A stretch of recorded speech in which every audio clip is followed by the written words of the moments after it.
নমস্কার শ্রোতা বন্ধুরা, স্বাগত জানাই আপনাদের গল্পের আসরে। বাংলা সাহিত্যের গল্পের হীরকখনি থেকে তুলে আনা কিছু মণিমাণিক্যের সম্ভার নিয়ে তৈরি আমাদের গল্পের আসর। আপনারা এতদিন আমাদের কণ্ঠস্বর শুনে এসেছেন বিভিন্ন গল্পের মাধ্যমে, কিন্তু আজ সামনে আসতে বাধ্য হচ্ছি কারণ ইউটিউবের কিছু নতুন পলিসির জন্য। অত কথা নিয়ে আপনাদের কাজ নেই। যদি আমাদের এই ইন্ট্রো জায়গাটা বোরিং লাগে তাহলে স্বাচ্ছন্দ্যে কিন্তু স্কিপ করতে পারেন আসল গল্প শোনার জন্য। আর পুরো গল্পটাই কিন্তু আপনাদের হেডফোনে শোনার অনুরোধ রইল। আপনারা পুরো গল্পটা শুনে কমেন্ট করে বলে যান কেমন লাগলো। তাহলে তাড়াতাড়ি কমেন্ট বক্সের বাক্সে হাই বাটনটা চাপুন আর লাইক করে শুনতে শুরু করুন আমাদের আজকের নিবেদন, শুধুমাত্র গল্পের আসরে। হঠাৎ করেই বাঁশপেড়িয়া গ্রামের শেষ সীমান্তে থাকা একটি শুকনো মৃতপ্রায় খালে কোনো এক ভয়ানক অশুভ শক্তি এসে বসবাস শুরু করে, যার কারণে অতিষ্ঠ হয়ে পড়ে বাঁশবেড়িয়া গ্রামের নিরীহ মানুষসহ অবলা পশু পাখি। সেই ভয়ানক প্রেতের হাত থেকে সবাইকে রক্ষা করতে তারানাথ তান্ত্রিক কি আদৌ সক্ষম হবেন? মরা খালের আতঙ্ক দূর করতে কি পারবেন তিনি, নাকি তার এই কাজে তাকে সাহায্য করবে অন্য কেউ? এই সকল প্রশ্নের উত্তর পাবেন আজকের এই গল্পে। রাত্রি এখন বেশ গভীর বলা চলে। চারিদিক জুড়ে নেমে এসেছে এক অদ্ভুত নিস্তব্ধতা। কোথাও এতটুকু কোনো আলো নেই, বিন্দুমাত্র শব্দ শোনা যায় না চারিদিক হতে। কেবলমাত্র বুনো লতা পাতার ঝোপের ভিতর থেকে একটানা ভেসে আসছে ঝিঝি পোকার ডাক। বাঁশপেড়িয়া গ্রামের শেষ সীমান্তে যে সুদীর্ঘ বিশাল মরা খালটি রয়েছে, তার দিকে এগিয়ে আসে দুটি বিশাল দেহী দানবাকার চেহারার ছায়ামূর্তি। একে অপরের সাথে নিজেদের মধ্যে কথোপকথনে তারা অত্যন্ত ব্যস্ত। কি হে ভাই রতিকান্ত, আজকে বেশ ভালোই চুরিটা করা গেছে, কি বলো?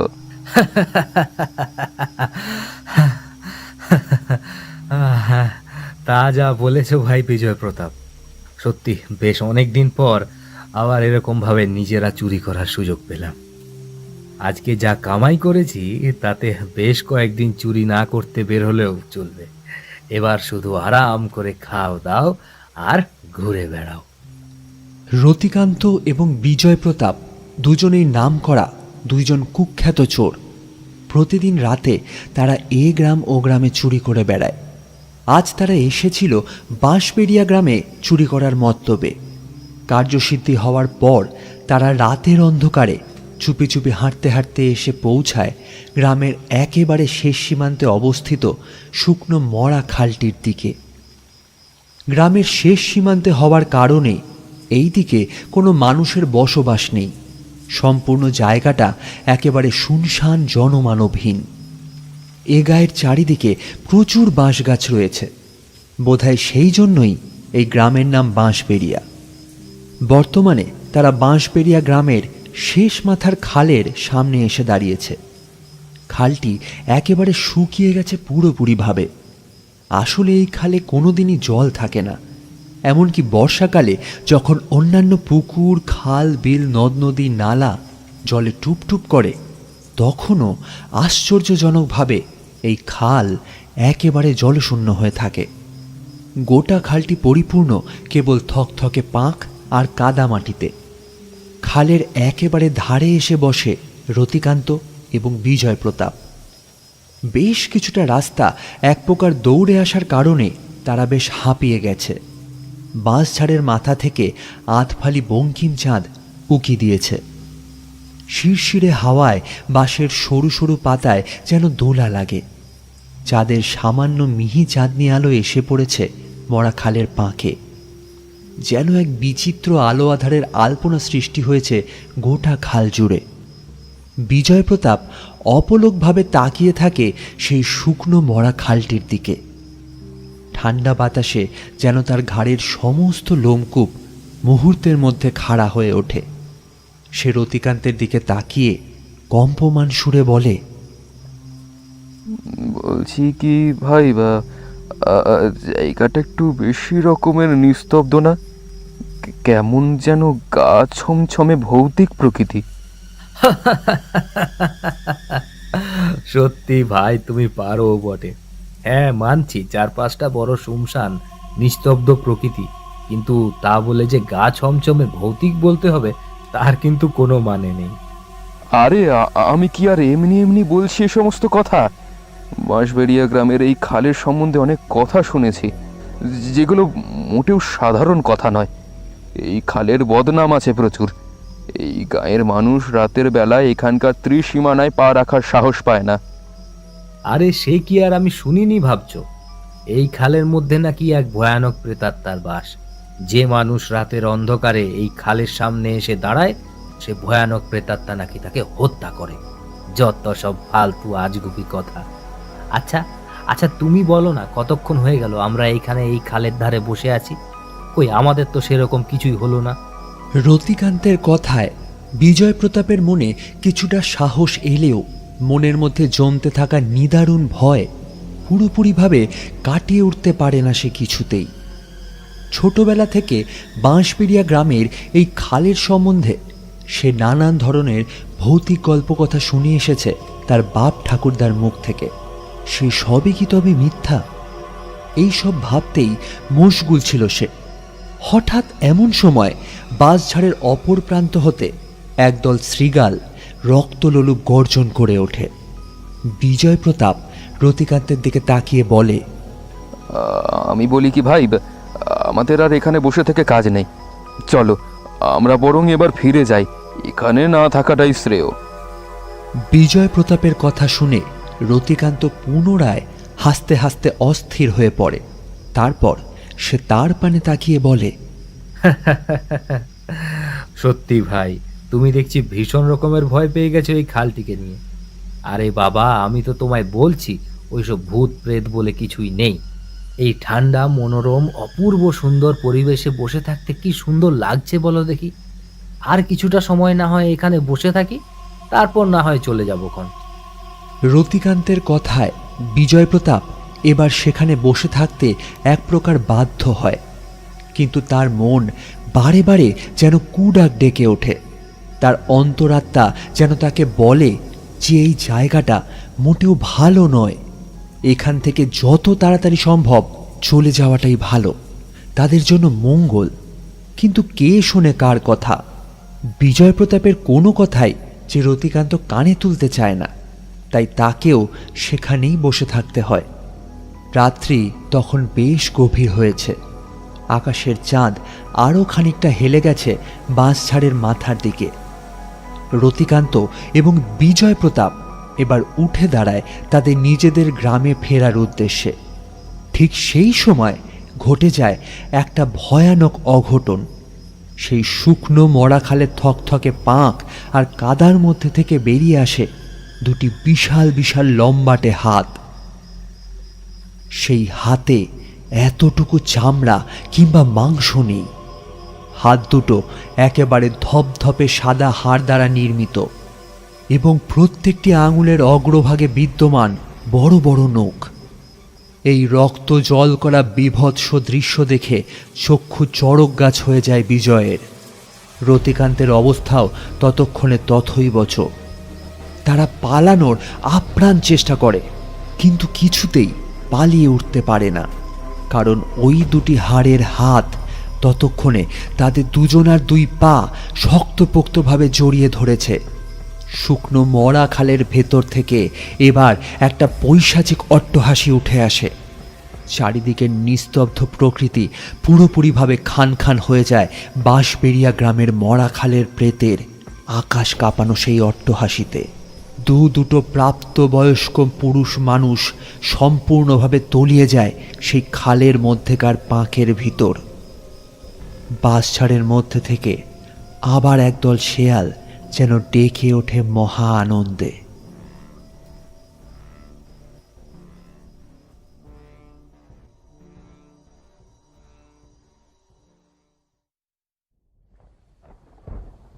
না, আজ এতটুকুও বৃষ্টি হচ্ছে না বাইরে।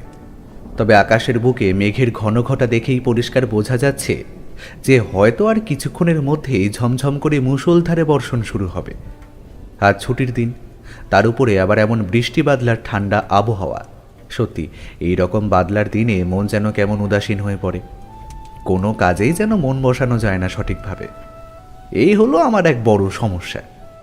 ঠাকুরমশাইয়ের বাড়ি যাওয়ার জন্য আজ কিশোরীর আসার কথা ছিল, অথচ সে এখনও আমার বাড়িতে এসে পৌঁছায়নি। অনেকটা সময় তার জন্য অপেক্ষা করার পর শেষমেশ আমার সমস্ত অপেক্ষার অবসান ঘটিয়ে হাজির হলো সে। কিশোরীকে দেখে আমি অত্যন্ত আনন্দিত হয়ে পড়লাম। কিশোরী আমার দিকে তাকিয়ে মৃদু স্বরে বলল, মার্জনা করো ভাই, তোমার বাড়ি আসতে অনেকটা বিলম্ব হয়ে গেল, সে কারণে তোমার কাছে ক্ষমা চাইছি প্রথমেই। আরে আর বলো না, আসার পথে এমন একখানি জরুরি কাজ পড়ে গেল যে কিছুতেই সে কাজ শেষ না করে আসতে পারলাম না। আচ্ছা বেশ বেশ, সেই সব কথা না হয় পরে হবে খন, কিন্তু তার আগে তাড়াতাড়ি চলো, এবার দুই বন্ধু মিলে মটলেনের উদ্দেশ্যে রওনা দিই। সে কোন সকালে যাওয়ার কথা ছিল, অথচ দেখো এখন কতখানি বেলা হয়ে গেল।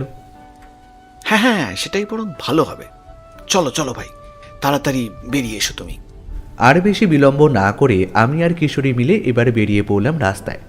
তবে আমার সঙ্গে করে দুখানি ছাতা নিতে কোনো মতে ভুললাম না, কারণ মেঘের অবস্থা দেখেই পরিষ্কার বোঝা যাচ্ছিল হুটহাট করে যে কোনো সময় যে কোনো মুহূর্তে মুষলধারে বৃষ্টিপাত শুরু হবে। 5 মাথার মোড়ে এসে দাঁড়াতেই কিশোরী এগিয়ে গেল ছোট্ট গুমটি মতন দোকানটার দিকে, ঠাকুরমশাইয়ের জন্য একখানি পাসিংশ সিগারেটের প্যাকেট কিনতে। আমরা জানি সেই সিগারেট ছাড়া কোনো মতে তিনি গল্প বলতে পারেন না, গল্পের আসর যেন কিছুতেই জমজমাট হয়ে ওঠে না। পাসিংশ সিগারেট কিনে কিশোরী ফিরে এলে আমরা দুজন মিলে আবার হাঁটতে শুরু করলাম। ঠাকুরমশাইয়ের বন্ধ দরজার সামনে এসে দাঁড়াতেই কিশোরী বেশ জোরে জোরে কড়া নেড়ে বলল, ঠাকুরমশাই, ও ঠাকুরমশাই, গৃহে আছেন নাকি?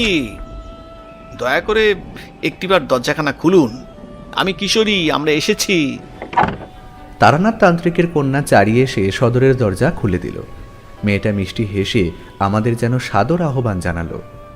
আসুন আসুন কাকাবাবু, আপনারা বাইরে দাঁড়িয়ে আছেন কেন? ভিতরে ঢুকে আসুন। যা মেঘ করেছে আকাশ জুড়ে, তাতে মনে হচ্ছে এক্ষুনি যাবে বৃষ্টি নামলো বলে। হ্যাঁ মা, একেবারে হক কথা বলেছ তুমি। চারিমা, কেমন আছো? তোমার শরীর ঠিক আছে তো?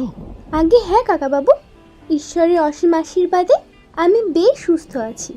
তা আপনারা কেমন আছেন? হ্যাঁ চারিমা, আমরাও বেশ ভালো আছি। হ্যাঁ চারিমা, আমরাও বেশ ভালোই আছি। আমি আর কিশোরী ঘরের অভ্যন্তরে ঢুকে আসতেই চারি পুনরায় সদরের দরজা বন্ধ করে দিল অতি দ্রুততার সাথে। ঘরের ভেতর ঢুকে আসতেই আমরা দেখলাম দাওয়ার উপর রাখা তক্তাপোষে বসে আছেন তারানাথ তান্ত্রিক। তিনি আমাদের দিকে তাকিয়ে সৌজন্যমূলক হাসি হাসলেন। আমরাও 2 হাত নমস্কারের ভঙ্গিতে জড়ো করে মৃদু হাসলাম। তারপর জুতো জোড়া দাওয়ার এক কোণে খুলে রেখে উঠে এলাম উপরে। ঠাকুরমশাই আমাদের দেখে বললেন, এসো এসো তোমরা, আমি যে সেই থেকে এখানে বসে অধীর আগ্রহে তোমাদের জন্য অপেক্ষা করছি। দাওয়ার উপর উঠে তক্তাপোষের মধ্যে বসতে বসতে কিশোরী ঠাকুরমশাইয়ের দিকে তাকিয়ে খানিক হেসে বলল, সে কি ঠাকুরমশাই, আমরা যে আপনার বাড়িতে আজকে আসবো তা কি আপনি আগে থেকেই জানতে পেরে গিয়েছিলেন নাকি? কিশোরীর কথা শুনে ভয় আমার বুক কেঁপে উঠল। আমি মনে মনে ভাবলাম ঠাকুরমশাই বুঝি এবার ভীষণ রকমের রেগে যাবেন, কিন্তু আমি যেমনটা আশঙ্কা করছিলাম তেমন কিছু হলো না। কিশোরীর কথা শুনে ঠাকুরমশাই রেগে যাওয়ার বদলে এক অদ্ভুত হাসি হেসে বললেন,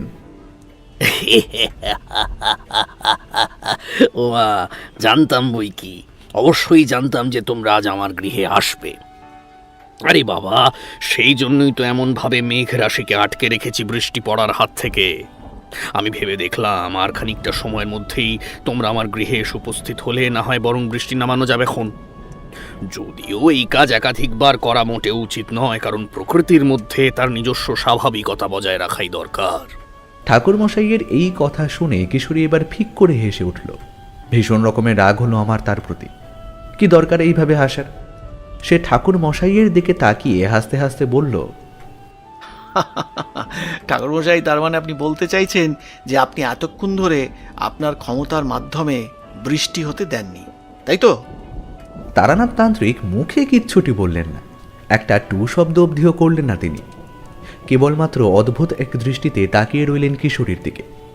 আমার মনে হলো তার দুই চোখ যেন ভীষণ রকমের উজ্জ্বল হয়ে উঠেছে। আচ্ছা কিশোরী, আমি বেশ বুঝতে পারছি যে তুমি আমার কথা বিশ্বাস করছো না, মোটে না করতেই পারো। সেই বিষয়ে আমি তোমায় বিন্দুমাত্র জোর করব না। তবে অনেকক্ষণ ধরেই মেঘ করে রয়েছে, বৃষ্টিও নামার কথা, কিন্তু কেবলমাত্র আমি আটকে রেখেছি বলি বৃষ্টি হয়নি। তুমি বরং একবার 1 থেকে 3 গুণো, আর 3 গুণার সাথে সাথেই দেখো বৃষ্টি হয় কি না। আমি শুধু কেবলমাত্র দুজনের মুখাপেক্ষী হয়ে রইলাম। তারানাথ তান্ত্রিকের সাথে কিশোরী যেন এক লড়াইয়ে নেমেছে। এ লড়াই হলো ঠাকুরমশাইয়ের অতিলৌকিক ক্ষমতার পরীক্ষার। ইতিমধ্যেই কিশোরী গুনতে শুরু করল। 1 2 3। কিশোরীর 3 গোনার সাথে সাথেই আশ্চর্যজনকভাবে মেঘ ভাঙা বৃষ্টিপাত শুরু হলো। সেইরূপ বৃষ্টি খুব একটা সচরাচর দেখা যায় না। কিশোরী কেমন যেন হকচকিয়ে গেল পুরো ঘটনাটায়।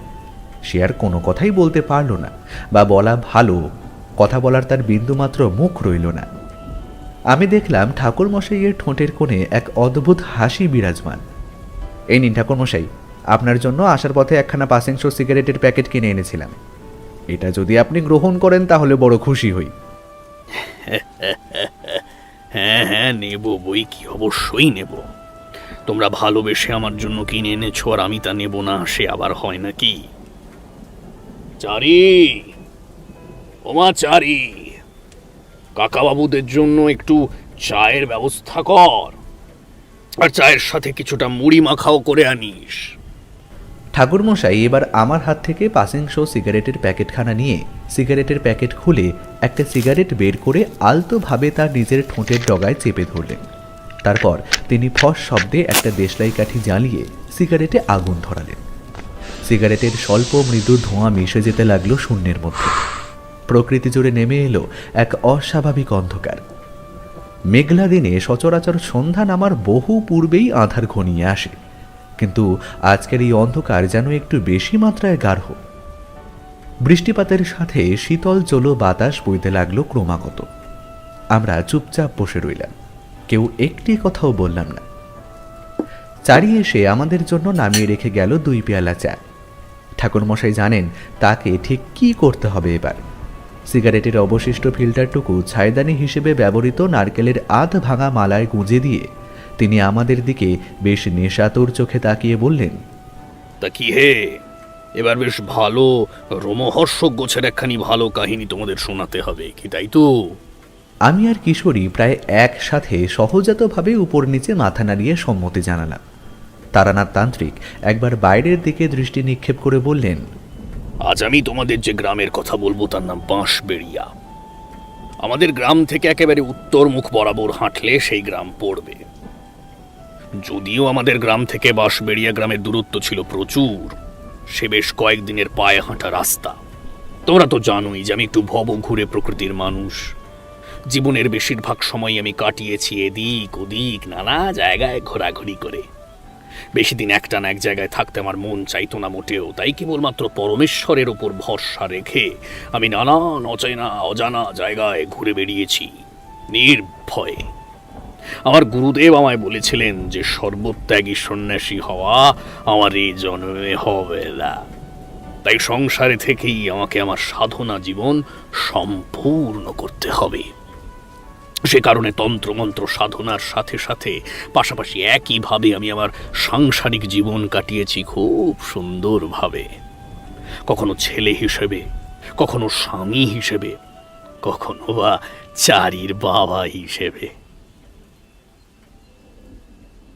একদিন ভর দুপুর বেলায় আমি ঘরের মাঝ উঠোনে চাটাই পেতে বসে একটা কোষ্ঠী বিচার করছি খুব ভালোভাবে। মনোযোগ সহকারে পুঙ্খানুপুঙ্খভাবে পর্যবেক্ষণ করছি কোষ্ঠীর প্রত্যেকটি বিষয়। ঠিক এমন সময় আমার সে কাজে ব্যাঘাত ঘটালো বন্ধ সদর দরজার অপর প্রান্তে হওয়া অস্থিরভাবে কড়াঘাতের ঠক ঠক শব্দ। আওয়াজের ধরন শুনে আমি বুঝলাম যে নির্ঘাত কোনো বিপদগ্রস্ত মানুষ এসে উপস্থিত রয়েছে আমাদের গৃহের বাইরে, কারণ তা না হলে একটানা এইভাবে দ্রুততার সাথে সচরাচর কেউ দরজার কড়া নাড়ে না বিচলিত ভাবে। তারপর কি হলো ঠাকুরমশাই? সদরের বন্ধ দরজার আগল খুলে কি দেখলেন আপনি? আমি দ্রুত পায়ে এগিয়ে গেলাম সদরের বন্ধ দরজার দিকে। তারপর দরজার আগল খুলে দিলাম, আর আগল খোলা মাত্রই আমি দেখলাম এক স্বল্প বয়সী তরুণ যুবক, বয়স প্রায় ধরো ওই তোমাদের মতোই। সে দাঁড়িয়ে আছে আমাদের বাড়ির সম্মুখ ভাগে। যুবককে দেখে বুঝলাম যে সে বড়ই দুশ্চিন্তাগ্রস্ত ও হতাশাচ্ছন্ন। তার দেহের মধ্যে থাকা পোশাক পরিচ্ছেদের দিকে একবার আমার নজর গেল। যুবকের অঙ্গে থাকা জামা কাপড়ের ধরন দেখে বুঝলাম যে সে বেশ ধনী পরিবারের ছেলে। সেই যুবক ততক্ষণে নিজের 2 হাত জড়ো করে নমস্কারের ভঙ্গিতে বলে উঠল, আজ্ঞে, আপনি কি সেই বিখ্যাত তারানাথ চক্রবর্তী, মানে তারানাথ তান্ত্রিক? যুবকের কথা শুনে আমি এবার মৃদু হেসে তার দিকে তাকিয়ে চোখে চোখ রেখে বললাম, হ্যাঁ বাবা, আমি তারানাথ তান্ত্রিক, তবে বিখ্যাত কিনা জানি না। সামান্য কিছু টুকিটাকি তন্ত্রবিদ্যা জানি, যা দিয়ে সবসময় চেষ্টা করি বিপদগ্রস্ত মানুষদের বিপদ থেকে উদ্ধার করতে। নমস্কার ঠাকুরমশাই, আমি প্রফুল্ল পাল। আমি সেই বহুদূরের বাঁশবেড়িয়া গ্রাম থেকে আসছি। ঠাকুরমশাই, আপনি আমার প্রণাম গ্রহণ করুন। একটু খাবার জল দিতে পারবেন? তাহলে বড় উপকৃত হতাম। মারাত্মক তৃষ্ণায় আমার গলা একেবারে শুকিয়ে গেছে, বুক যেন ফেটে যাচ্ছে। একটু জল পান না করলেই নয়। এই কথা বলে সেই যুবক অর্থাৎ প্রফুল্ল আমার চরণধুলি মাথায় নিতেই যাচ্ছিল, কিন্তু আমি তাকে সে কার্য হতে বাধা দিয়ে তার হাত ধরে তাকে আমাদের ঘরে নিয়ে এসে বসালাম। গৃহের ভিতর ঢুকে একটি ছোট থালায় করে এনে দিলাম কয়েকটি গুড়ের নারকেল নাড়ু আর 1 গ্লাস শীতল জল। একখানি নাড়ু মুখে দিয়ে সে ঢকঢক করে গ্লাসের প্রায় সবটুকু জল গলাধ্যকরণ করে তৃপ্তিতে বুকে হাত রাখল। আমি তার মুখোমুখি এসে বসলাম। এবার বলো প্রফুল্ল, ঠিক কী কারণে তুমি সেই বহু দূরের বাঁশবেড়িয়া গ্রাম থেকে এইভাবে ছুটে এসেছো আমার কাছে? ঠিক কী বিপদে পড়েছো তোমরা? সেই যুবক এবার চোয়াল গড়িয়ে আসা সরু জলের ধারা নিজের হাতের নরম তালু দিয়ে মুছে ফেলল। তারপর বেশ ভয় মিশ্রিত থমথমে গলায় সে বলল, হ্যাঁ ঠাকুরমশাই, আপনি একেবারে যথার্থ অনুমান করেছেন। সত্যি এক ভয়ানক বিপদের মুখোমুখি হয়েছে আমাদের গ্রাম বাঁশবেড়িয়া। আমাদের গ্রামের একেবারে শেষ সীমান্তে একটি শুকনো মরা খাল রয়েছে। সহসা সেই খালটিকে কেন্দ্র করে আমাদের গ্রাম জুড়ে ছড়িয়ে পড়েছে এক ভয়ানক আতঙ্ক। আতঙ্ক? বলো প্রফুল্ল, কি সেই আতঙ্ক? কোনো কিছু রেখে ঢেকে বলো না। যা জানো, যা ঘটেছে, যা ঘটে চলেছে, তার সবটা আগাগোড়া খোলসাভাবে বিশ্লেষণ করো, যাতে আমার বুঝতে এতটুকু না অসুবিধে হয়। হ্যাঁ ঠাকুরমশাই, তো যা বলছিলাম আপনাকে, আমাদের গ্রাম বাঁশবেড়িয়ার একেবারে শেষ সীমান্তে রয়েছে একটি সুদীর্ঘ বিশাল খাল। খালটি বাড়ি আশ্চর্যজনক ঠাকুরমশাই। খালটির মধ্যে কোনো কালে এতটুকু জল থাকে না। বর্ষাকালে যখন অন্যান্য পুকুর, নদ নদী, খাল বিল জলে থই থই করে, এমনকি তখনও সেই ভরা বর্ষাতে ওই খাল থাকে জলশূন্য। খাল জুড়ে রয়েছে কেবল থকথকে পাক আর কাদা। গ্রামের কোনো মানুষ সেই স্থানে ভুলেও পা রাখে না। মানুষ তো বহু দূরের কথা, সামান্য পশু পাখিরাও সেই স্থান এড়িয়ে চলে। কারণ কয়েকদিন আগে থেকে ওই খালের মধ্যে নাকি এক ভয়ানক প্রেতাত্মার বসবাস শুরু হয়েছে। বিভিন্ন মানুষ সহ নিরীহ পশু পাখিদের ওই খালের বিপুল পাকের মধ্যে টেনে নিয়ে গিয়েছে। তাদের হত্যা করে ভক্ষণ করেছে সেই ভয়ানক আত্মা। গ্রামের মানুষ, সুস্থ স্বাভাবিক জনজীবন একেবারে অতিষ্ঠ হয়ে পড়েছে ইতিমধ্যেই। ঠাকুরমশাই, কারো বাড়ির হাঁস মুরগি সে ধরে খায়, তো আবার পরের দিন কারো বাড়ির গরু মোষ। প্রথম দিকে হাঁস মুরগি, গরু বাছুর, মোষ এইসবের মধ্যে তার ভক্ষণ সীমাবদ্ধ থাকলেও এখন তরতাজা মানুষ খেতে চায় সেই প্রেত। গ্রামের শেষ মাথায় মাঠের ধারে যে সমস্ত রাখালের দল গরু মহিষ চড়াতে যায়, তাদের সে ধরে ধরে খেতে শুরু করেছে। এই মহাবিপদ থেকে পরিত্রাণের আশায় আমি আপনার কাছে ছুটে এসেছি। ঠাকুরমশাই, আপনাকে কিছু একটা করতেই হবে, না হলে আমাদের গ্রাম একেবারে উজাড় হয়ে যাবে অচিরেই। প্রফুল্লের মুখ থেকে এই ঘটনার কথা শুনে আমি বেশ চিন্তিত হয়ে পড়লাম। আমার বুক ঠেলে উঠে এলো একটা ভারী দীর্ঘশ্বাস। তার দিকে তাকিয়ে চোয়ালে হাত রেখে আমি বললাম, সত্যি প্রফুল্ল, তোমাদের গ্রাম বাঁশবেড়িয়ার কথা শুনে বড় চিন্তিত হয়ে পড়লাম আমি। গোটা বিষয়টা আমাকে একটিবার নিজের চোখে প্রত্যক্ষ করতে হবে, না হলে আমি সমস্যার সমাধান করতে পারবো না কোনো মতে। তোমাদের গ্রামের সমস্যা খুবই গুরুতর। ওই মরা খালের আত্মাকে ধ্বংস করতে না পারলে সে একাধিক নিরীহ মানুষ এবং জীবজন্তুর প্রাণ নিতে সক্ষম হবে। ঠাকুরমশাই, এবার তাহলে কি করব আমরা? আমাদের কি করণীয় এখন? তোমাকে কিছুই করতে হবে না প্রফুল্ল, যা করার তা আমিই করব। তবে সেজন্য আমাকে কয়েকটা দিন তোমাদের গ্রামে, মানে বাঁশবেড়িয়ার গ্রামে কাটাতে হবে। এ তো অতি উত্তম প্রস্তাব। আপনি যদি সত্যি এই বিপদকালে আমাদের গ্রামে গিয়ে এই সমস্যার সমাধান করেন, তাহলে সত্যিই বড় উপকৃত হই। আমরা সমস্ত গ্রামের মানুষ আপনার কাছে চিরঋণী হয়ে থাকব। তুমি এখানে বসেই আমার জন্য কিছুটা সময় অপেক্ষা করো প্রফুল্ল। আমি আমার কিছু টুকিটাকি জিনিসপত্র গুছিয়ে নিয়ে বাড়ির সকলকে বিদায়ের কথা জানিয়ে তারপর বেরিয়ে আসছি। ক্ষণ আচ্ছা বেশ ঠাকুরমশাই, আমি আপনার জন্য এখানে বসে অপেক্ষা করছি।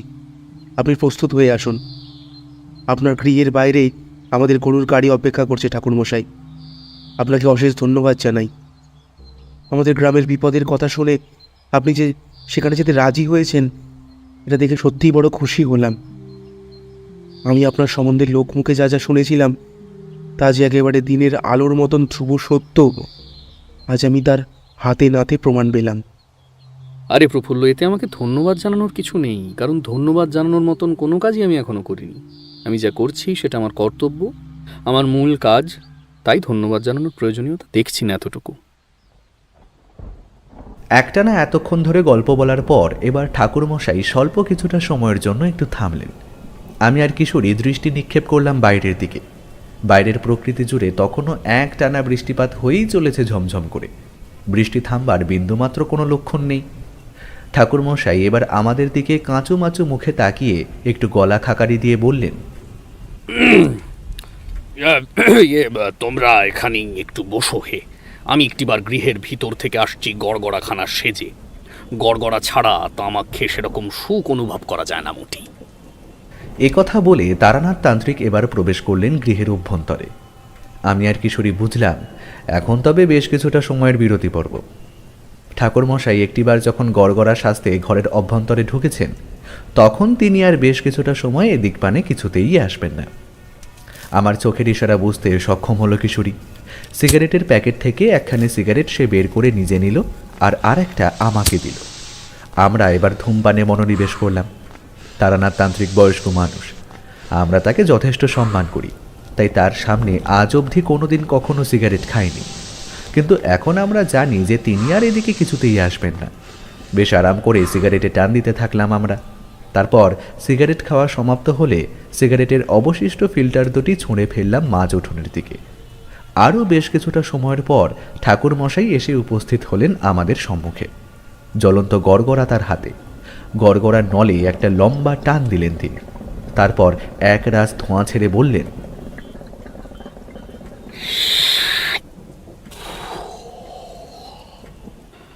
আমরা এবার গরুর গাড়ি করে রওনা দিলাম প্রফুল্লের সাথে তাদের গ্রাম বাঁশবেড়িয়ার উদ্দেশ্যে। তোমাদের তো আগেই বলেছি যে আমাদের গ্রাম থেকে সেই গ্রামের দূরত্ব ছিল বেশ অনেকটা। সেই গ্রামে পৌঁছতে না পৌঁছতেই সন্ধ্যার অন্ধকার গাঢ় হয়ে প্রায় রাত্রি হয়ে গেল।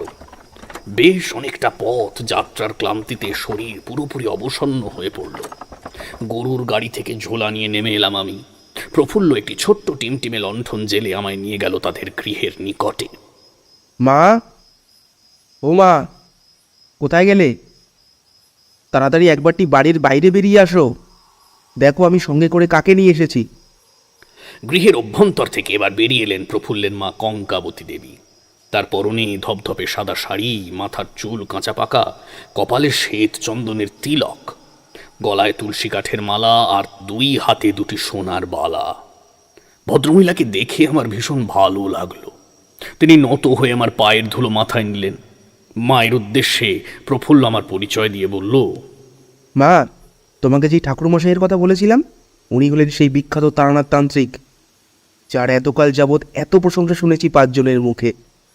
আমাদের বড় সৌভাগ্য যে তিনি আমাদের গ্রামের দুর্দশার কথা শুনে ছুটে এসেছেন গায়ের নিরীহ মানুষদের সেই বিপদ থেকে পরিত্রাণ দিতে। আর ব্যক্তিগতভাবে আমাদের ভাগ্য নেহাত কিছু মন্দ নয়।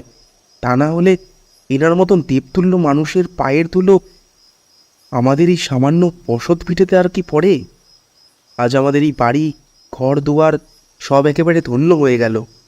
প্রফুল্লের কথা শুনে তার মা কঙ্কাবতী দেবী এবার বললেন, আসুন আসুন ঠাকুর মশাই, এভাবে অযথা আর বেশিক্ষণ রাতের আঁধারে গৃহের বাইরে দাঁড়িয়ে থাকবেন না। আপনি ভিতরে ঢুকে আসুন, হাতে মুখে একটু ঠান্ডা জলের ছিটে দিন। অনেকটা রাস্তা পেরিয়ে এসেছেন, নিশ্চয়ই আপনারা যথেষ্ট ক্লান্ত ও অবসন্ন। বাবা প্রফুল্ল, তুই বরং ঠাকুর মশাইকে নিয়ে বসার ঘরে যা দেখি, আমি তোদের জন্য কিছু খাবার বানিয়ে নিয়ে যাচ্ছি, কেমন? আহা কঙ্কাবতী দেবী, আমাকে নিয়ে অযথা এতটা ব্যতিব্যস্ত হয়ে পড়বেন না আপনারা, তাহলে কিন্তু আমার ভীষণ খারাপ লাগবে। আমার এতটুকু খিদে পাইনি। হাত পা ধুয়ে আমরা বসার ঘরে যাচ্ছি, আপনি ধীরে সুস্থে আপনাদের জন্য কিছু বানিয়ে নিয়ে আসুন। তাড়াতাড়ির বিন্দুমাত্র কিচ্ছু নেই। আচ্ছা বেশ, ঠিক আছে ঠাকুর মশাই, আমি আপনাদের জন্য কিছু বানিয়ে নিয়ে যাচ্ছি। আপনারা ঘরে গিয়ে একটু বিশ্রাম নিন। আমি হাতে মুখে ঠান্ডা জল দিয়ে এবার এসে উপস্থিত হলাম প্রফুল্লদের বসার ঘরে। তাদের আর্থিক অবস্থা বেশ সচ্ছল। ঘরের দেওয়ালে বিচিত্র বর্ণের সব বড় বড় তৈলচিত্র টাঙানো রয়েছে। ঘরের মধ্যিখানে রাখা বিশাল বড় ফুলদানিতে গাঁথা আছে কিছু সুগন্ধি ফুল। সেই ফুলের মিষ্টি সুগন্ধ যেন নেশা ধরিয়ে দেয়। ঘরের মধ্যিখানে জ্বলছে একটি বিশাল ঝাড়লণ্ঠন। কিছুটা সময় বসে অপেক্ষা করার পরেই প্রফুল্ল এসে হাজির হলো আমার কাছে। আমরা দুজনে মিলে এবার টুকিটাকি নানান ধরনের কথাবার্তা বলতে ব্যস্ত হয়ে পড়লাম। কিছুক্ষণের মধ্যেই প্রফুল্লর মা কঙ্কাবতী দেবী এসে হাজির হলেন সেই ঘরে। তিনি মস্ত বড় কাঁসার থালায় করে আমাদের সামনে এনে রাখলেন ঘিয়ে ভাজা গরম গরম লুচি, কষা আলুর দম আর বড় বাটির এক বাটি ঘরের গোমাতার ঘন দুধ। খাবারের বাহার দিকে আমার চোখ রীতিমতো কপালে উঠল। আমি তার দিকে তাকিয়ে বললাম, এইসব আপনি কি করেছেন কঙ্কাবতী দেবী? এত খাবার খাওয়া যায় নাকি? ঠাকুর মশাই, আপনি যতটা পারবেন খান, তারপর না হয় আমরা আপনার ওই খাদ্য প্রসাদ হিসেবে গ্রহণ করব। না না কঙ্কাবতী দেবী, তা হয় না। আমি এই খাদ্য এঁটো করবার আগেই আপনি কিছু লুচি তুলে নিন। এবার খাদ্যে মনোযোগ দিলাম আমি। প্রফুল্লকে বললাম আগামীকাল দিনের বেলায় আমাকে যেন সে একটিবার তাদের গ্রামের শেষ সীমান্তে থাকা ওই শুকনো মরা খালটি দেখাতে নিয়ে যায়। আমি নিজের চোখে পর্যবেক্ষণ করতে চাই সমস্ত কিছু। প্রফুল্ল আমার কথায় সম্মতি জানালো। সেই রাতে আর বিশেষ কিছু খেলাম না আমি। মধুসুন্দরী দেবীর ধ্যান করে কাল ভৈরবকে স্মরণ করে আমি শুয়ে পড়লাম, তবে ঘুম নেমে এলো না কিছুতেই। আসলে তাদের ওই বিলাসবহুল বিছানা, দামি আসবাবপত্র, বড় বড় কাপড়ের নীলচে পর্দা, দেওয়ালে টাঙানো নানান ধরনের বৃহৎ তৈলচিত্র, ফুলদানি প্রভৃতির সকল বিষয়ের মধ্যেই ছিল নিদারুণ আভিজাত্যের ছোঁয়া। তোমরা তো জানোই এই সব আভিজাত্য আমার একদম পোষায় না। গৃহস্থের নরম পালঙ্কের থেকে আমার সব সময় ভালো লাগে মাটির মধ্যে জন্ম নেওয়ার নরম কচি ঘাস কিংবা পরিত্যক্ত ভাঙা মন্দিরের চাতালে রাত্রিবাস করতে। তার পরের দিন কি আপনারা বাঁশবেড়িয়া গ্রামের সেই শুকনো মৃতপ্রায় খালটি দেখতে গেলেন ঠাকুরমশাই? হ্যাঁ, সকালে সূর্যোদয়ের আলো ফোটা মাত্রই আমার ঘুম ভেঙে গেল। শেষ রাতের দিকে একটু চোখ লেগে গিয়েছিল। ঘুম ভাঙাতে আমি উঠে বসলাম। খোলা জানালা দিয়ে তাকিয়ে দেখলাম বাইরের অপরূপ সৌন্দর্যে পরিপূর্ণ গ্রাম, বাংলার প্রাকৃতিক দৃশ্য। প্রভাতের শীতল ফুরফুরে বাতাস খোলা জানলা দিয়ে ঢুকে এলো ভিতর পানে। উষাকালের পবিত্র সূর্যের আলোয় ঝলমল করছে দিক বিদিক। ছোট বড় নানান ধরনের নানান জাতের পাখির কিচিরমিচির শব্দে যেন মন ভরে যায় একেবারে। সকালের যাবতীয় প্রাতক্রিয়া সেরে আমি আর প্রফুল্ল মিলে এবার বেরিয়ে এলাম সেই খালটি দেখতে। গ্রামের শেষ সীমান্তে আসা মাত্রই আমার সর্বঙ্গ জুড়ে যেন এক তীব্র বিদ্যুতের তরঙ্গ বয়ে গেল। আমার সারা শরীর জুড়ে অদ্ভুত অনুভূতি খেলে গেল। আমার নাকে এসে ঠেকলো একটি বিজাতীয় গন্ধ। সেই গন্ধের মাত্রা এতটাই বেশি যে তলপেট যেন মোচড় দিয়ে ওঠে। গা গুলিয়ে হুড়হুড় করে বমি করতে ইচ্ছা করে ভীষণ। প্রফুল্লর দিকে তাকে আমি বুঝতে পারলাম যে এই রূপ বিশ্রী গন্ধ টের পাচ্ছে না। আসলে পাবার কথাও নয়, কারণ আমার নাকে যে গন্ধ এসেছে সেটি আসলে এই স্থানের অমঙ্গলের ইঙ্গিত দিচ্ছে। এরূপ গন্ধ সবাই পায় না, সবার পাওয়ার কথাও নয়। এইসব নানান রকমের কথাবার্তা ভাবতে ভাবতে আমি মগ্ন ছিলাম। ঠিক এমন সময় আমার ভাবনায় ছেদ পড়ল প্রফুল্লের কথায়। ঠাকুরমশাই, সাবধানে সাবধানে আসুন। এই জায়গাটা বড়ই এবড়ো খেবড়ো। হ্যাঁ হ্যাঁ, চলো প্রফুল্ল, আমি সাবধানে যাচ্ছি, তুমি সাবধানে চলো। আমরা এসে এবার দাঁড়ালাম সেই শুকনো মরা খালের সামনে। চারিদিক জুড়ে কেমন যেন এক অদ্ভুত অন্ধকারের মায়াজাল গোটা জায়গাটিকে বেষ্টন করে রেখেছে। খালের দুই পাড়ে বেড়ে উঠেছে অজস্র বাঁশ গাছ। বাঁশ ঝাড়ে বাতাস ঢুকে মর্মর শব্দের সৃষ্টি করছে বারে বারে। গোটা জায়গা শুকনো পাতায় পরিপূর্ণ। আমি প্রফুল্লের দিকে তাকিয়ে বেশ কৌতূহলী কণ্ঠে জিজ্ঞাসা করলাম, কি ব্যাপার প্রফুল্ল? তুমি যে বললে এখানে নাকি কোনো ভয়ানক প্রেতাত্মার বাস, এই খালের ধারে যেই মানুষ এসে দাঁড়ায় তাদেরকেই টেনে এসে নিয়ে যায় খালের মধ্যে ওই পাঁকের ভিতর, কি ব্যাপার? সেরকম কিছু তো লক্ষ্য করছি না। আসলে ঠাকুরমশাই, দিনের বেলায় এই জায়গায় কোনো কিছু আপনি লক্ষ্য করবেন না। বোধহয় দিনের বেলায় সেই অশুভ প্রেতাত্মা জাগরিত হয় নাই এই খালের মধ্যে। আপনাকে আসতে হবে রাতের অন্ধকারে। রাতের বেলায় যদি আপনি আসেন তাহলে সেই ভয়ানক প্রেতাত্মার মুখোমুখি হবেন। বেশ, ঠিক আছে প্রফুল্ল, চলো এখন তবে আমরা ফিরে যাই। রাতের বেলায় আবার এখানে আসব, তখন আর তোমাকে আসতে হবে না। তোমার আসার আর বিন্দুমাত্র প্রয়োজন নেই, কারণ এই স্থানের ঠিকানা ভালো করে আমি চিনে নিয়েছি। রাতের আধারে আমি একলাই আসতে পারবো। আমার এই কথা শুনে বেশ ঘাবড়ে গেল প্রফুল্ল। সে আমার দিকে তাকিয়ে বিস্ময়ের সাথে বলল, এ আপনি কি বলছেন ঠাকুরমশাই? রাতের অন্ধকারে একলা আসবেন এই স্থানে? এই যে সাংঘাতিক কথা! আপনি আপনি জানেন না ঠাকুরমশাই, সেই ভয়ানক অশুভ প্রেতাত্মা ঠিক কতখানি ভয়ানক। ইতিমধ্যে সে আমাদের গ্রাম সহ আশেপাশের বিভিন্ন গ্রামের একাধিক মানুষের প্রাণ হরণ করেছে।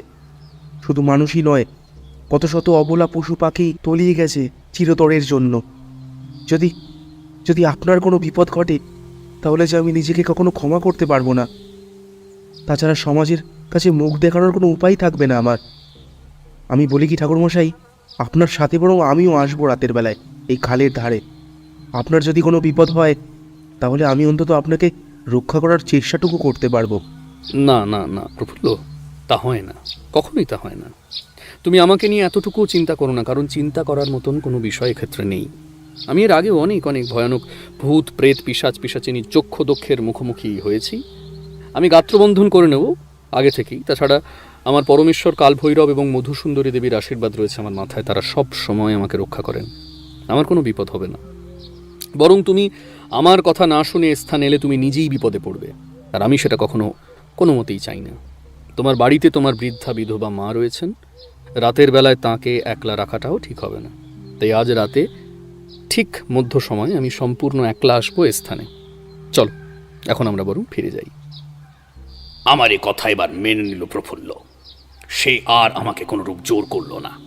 রাতের বেলায় আমার সাথে আসার জন্য আমি আর প্রফুল্ল মিলে এবার হাঁটতে হাঁটতে এসে উপস্থিত হলাম তাদের গৃহে।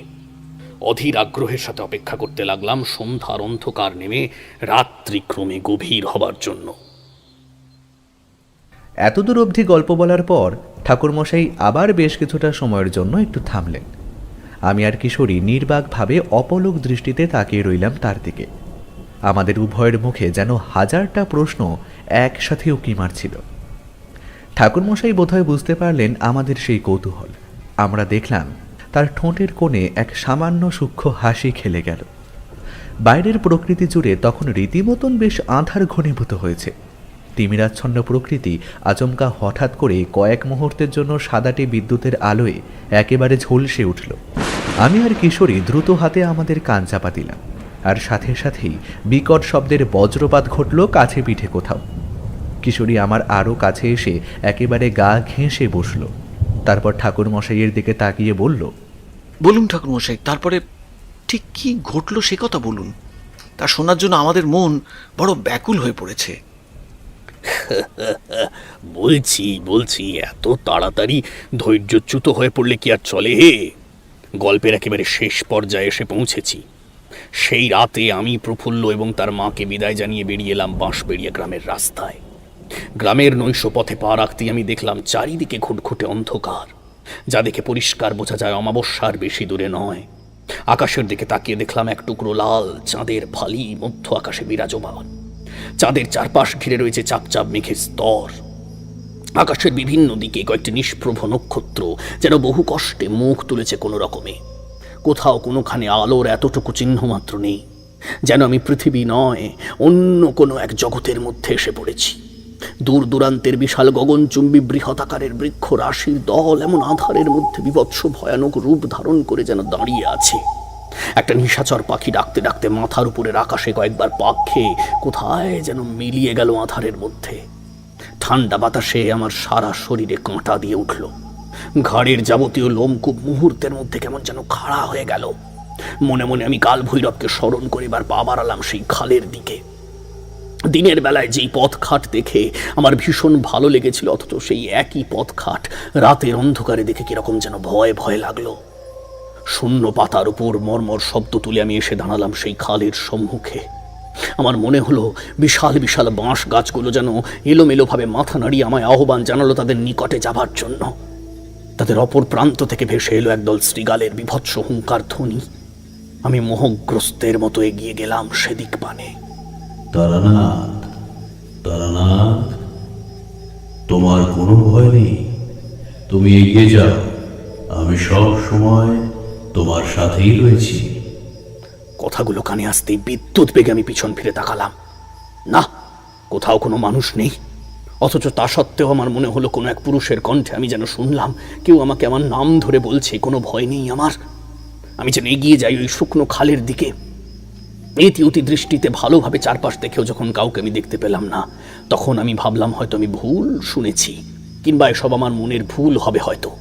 কিন্তু সেদিকে বিশেষ ভ্রুক্ষেপ না দিয়ে আমি আবার হাঁটতে শুরু করলাম। ফের দ্বিতীয়বারের জন্য পিছন থেকে ভেসে এলো সেই ভারী পুরুষালী কণ্ঠস্বর। তোমার কোনো চিন্তা নেই তারানাথ, তুমি সম্পূর্ণ নির্ভয়ে এগিয়ে চলো, আমি রয়েছি তোমার সাথে। তোমার বিন্দুমাত্র ভয় পাওয়ার কোনো কারণ নেই। মানুষের একবার ভুল হতে পারে, কিন্তু বারবার নয়। আমি আবার এতটুকু সময় বিলম্ব না করে ঘাড় ঘুরিয়ে তাকালাম পেছনের দিকে। আর এবার আমার মনে হলো অন্ধকারের মধ্যে নীলচে একটা আলোর বলয় চোখেতে প্রবেশ করলো গাছের অন্তরালে। আমার মনের মধ্যে হঠাৎ করে কোথা থেকে যেন এক অপরিসীম সাহস এসে হাজির হলো। আমি এবার গিয়ে দাঁড়ালাম সেই খালের একেবারে ধারে। বাঁশ ঝাড়ের পাতা তুলে উঠল, আর সাথে সাথেই ভেসে এলো শৃগালের রক্ত জল করা হুঙ্কার ধ্বনি। এরপর কি হলো ঠাকুরমশাই? আপনি কি সেই প্রেতাত্মার দর্শন পেলেন? খালের মধ্যে থাকা থকথকে পাঁকের ভিতর এবার একটা বিকট অট্টহাসি উঠে এলো। দীর্ঘক্ষণ আধারে থাকার কারণে অন্ধকারে ততক্ষণে আমার চোখ সয়ে গেছে পুরোপুরি ভাবে। আমি দেখলাম পাঁকের ভিতর থেকে এবার উঠে এলো দুটি বিভৎস সাদা হাড়ের হাত। সেই হাত দুখানি গিয়ে সে আমার পা জড়িয়ে ধরলো শক্তভাবে। ঠাকুরমশাই, আপনি কি বলছেন? ওই ভয়ানক প্রেতাত্মার হাড়ের হাত পাকের ভিতর থেকে উঠে এসে আপনার দুই পা জড়িয়ে ধরল? তার মানে সেই ভয়ানক অশুভ শক্তি আপনাকে স্পর্শ করতে সক্ষম হয়েছিল আপনার ওই গাত্রবন্ধন থাকা সত্ত্বেও? হ্যাঁ গো, তাহলে আর বলছি কি? সেই হাড়ের হাত যে শুধু আমার দুই পা নাগপাশের মতো শক্তপোক্তভাবে জড়িয়ে ধরলো তাই নয়, আমাকে হিড় হিড় করে টেনে নিয়ে গেল সেই খালের দিকে। আসলে আমি ঘুণাক্ষরেও ভাবতেই পারিনি যে সেই ভয়ানক প্রেতাত্মার অশক্তি ছিল অধিক, যেই কারণে সে আমার গাত্রবন্ধন থাকা সত্ত্বেও আমার শরীর স্পর্শ করতে সক্ষম হয়েছিল। টানা হিচড়ায় আমার কাঁধের ঝোলা ততক্ষণে পড়ে গেছে বহু দূরে, আর আমি নেমে এসেছি খালের বেশ অনেকটা গভীরে। ওই ঝোলার মধ্যে রাখা ছিল একখানি শুকনো মোড়া গাছের ডাল। সেই ভয়ানক অশুভ শক্তিকে ধ্বংস করতে হলে সেই ডালটির প্রয়োজন, অথচ আমি শত চেষ্টা সত্ত্বেও কিছুতেই ওই ঝোলাখানার নাগাল পেলাম না। ঘোর সংকটে পড়লাম আমি। এ প্রেতাত্মাকে জব্দ করতে হলে যেভাবেই হোক আমার কাঁধের ওই ঝোলাটিকে আমাকে পেতেই হবে, অথচ সেই প্রেতাত্মা নিমেষের মধ্যে আমাকে টেনে নিয়ে যাচ্ছে সেই খালের মধ্যে। ক্রমাগত আরো আরো আরো গভীরে তলিয়ে যাচ্ছি আমি। মাটিতে পড়ে থাকা ঝোলা থেকে আমার দূরত্ব প্রতি মুহূর্তে বৃদ্ধি পাচ্ছে একটু একটু করে। আমি দুই চোখ বুঝে মনে মনে কাল ভৈরবের স্মরণ করলাম। নিজেকে বড় অসহায় বলে মনে হলো আমার। ওরে বাবা, এ যে দেখি মহা সংকটের মধ্যে আপনি পড়েছিলেন। হ্যাঁ, তা বলতেই পারো। সংকট বলে সংকট, তবে ওই যে আমার ভরসা ছিল আমার পরমেশ্বরের উপর। আমি দেখলাম শেষমেশ তিনি আমায় রক্ষা করলেন। জঙ্গলে আসার সময় যে ভারী পুরুষের কণ্ঠ আমার কর্ণগোচর হয়েছিল তা ছিল কাল ভৈরবের। খালের ঠিক উপরে এক নীলচে আলোর বলয় আবির্ভূত হলো সেই জমাট বাঁধা অন্ধকারের মধ্যে। সেই আলোর বৃত্তের মধ্যে থেকে ধীরে ধীরে এবার বেরিয়ে এলেন একজন পূর্ণবয়স্ক চেহারার মানুষ। তার মাথার লম্বা লম্বা চুলের জটা, নীলাভ বর্ণের গলায় জড়ানো বিষধর শাহ রুদ্রাক্ষের মালা, তার সারা শরীরে শ্মশানের ভস্মীভূত ছাই লেপা আর কোমরে জড়ানো ভাগ ছাল। আমার দুই চোখ বেঅশ্রুবাড়ি গড়িয়ে পড়ল। কোনো ক্রমে দুই হাত একত্রে জোড় করলাম আমি। তিনি এবার আমার দিকে তাকিয়ে বললেন, তোমাকে তো আমি বলেইছিলাম তারানাথ, ভয় পাওয়ার বিন্দুমাত্র কোনো কারণ নেই। আমি সব সময় সকল স্থানে রয়েছি তোমার সাথে। তুমি যখনই সংকটে পড়বে তখনই আমি উপস্থিত হব। কাল ভৈরবের দেহ হতে এবার এক নীলাভ আলোর তেজ এসে পতিত হলো খালের মধ্যে, আর তৎক্ষণাৎ সেই প্রেতের অট্টহাসি পরিণত হলো বিকট চিৎকারে। আমার দুই পা থেকে আলগা হয়ে এলো তার হাড়ের হাত। হাত দুটি খসে পড়ল মাটিতে। নিচের দিকে তাকিয়ে দেখলাম সেই ভয়ানক প্রেতের দুই হাতে দাউ দাউ করে জ্বলছে আগুন। এক সময় সেই হাড়ের হাত পুরোপুরিভাবে পুড়ে ছাই হয়ে গেল। বিকট গগন কাঁপানো অট্টহাসি মিলিয়ে এলো ক্ষণিক মুহূর্তের মধ্যেই। ধীরে ধীরে বাতাসের সাথে অদৃশ্য হয়ে গেল কাল ভৈরব। আমি উঠে এলাম খালের উপর, নিকটবর্তী পুকুরে গিয়ে হাত মুখ ভালো করে ধুয়ে চোখে মুখে ঠান্ডা জলের ছিটে দিলাম। পরের দিন ভোরের আলো ফুটলে আমি আবার ফিরে এলাম প্রফুল্লদের ঘরে। আমাকে দেখে প্রফুল্ল অত্যন্ত খুশি হয়ে পড়ল। রাতের সমস্ত ঘটনার কথা আমি তাকে খোলসা করে খুলে বললাম। আর এভাবেই সেবার বাঁশবেড়িয়া গ্রামের মানুষেরা সেই মরা খালের ভয়ানক প্রেত আতঙ্কের হাত থেকে নিস্তার পেয়েছিল কাল ভৈরবের সহায়তায়। সেখানে আরো বেশ কয়েকটা দিন কাটিয়ে তারপর আমি আবার আমার নিজ গৃহে ফিরে এসেছিলাম। তা কি হে কিশোরী, কেমন লাগলো আজকের এই কাহিনী? আশা করি বেশ ভালোই লেগেছে, কি বলো? কি যে বলেন ঠাকুরমশাই, এ আবার জিজ্ঞেস করার মতন কোনো কথা নাকি? আপনি আমাদের কোন কাহিনীর কথা বলে শুনিয়েছেন যা আমাদের ভালো লাগেনি আজ পর্যন্ত? না না, তেমনটা হয়নি কখনো, কোনো বারের জন্য। আপনার বলা আজকের এই বাঁশবেড়িয়া গ্রামের মরা খালের গল্পটিও আমাদের বেশ ভালো লেগেছে। চলো ভায়া কিশোরী, আজকের মতন তো গল্প এখানেই শেষ। এবার তাহলে আমাদের ওঠা দরকার। এই সময়ে বৃষ্টির মাত্রা কিছুটা ধরে এসেছে। এখন বরং দুগ্গা দুগ্গা বলে বেরিয়ে পড়াই মঙ্গল। হ্যাঁ ভাই, তাই চলো। কথাখানা তুমি ঠিকই বলেছ। এবার আমাদের বেরিয়ে পড়াই ভালো। ঠাকুরমশাই, আজকের মতন আমরা এলাম তাহলে, আবার অন্য কোনো দিন আসবো না হয়। এই কথা বলে ঠাকুরমশাইয়ের কাছ থেকে আমরা বিদায় নিয়ে সেখান থেকে বেরিয়ে এলাম রাস্তায়।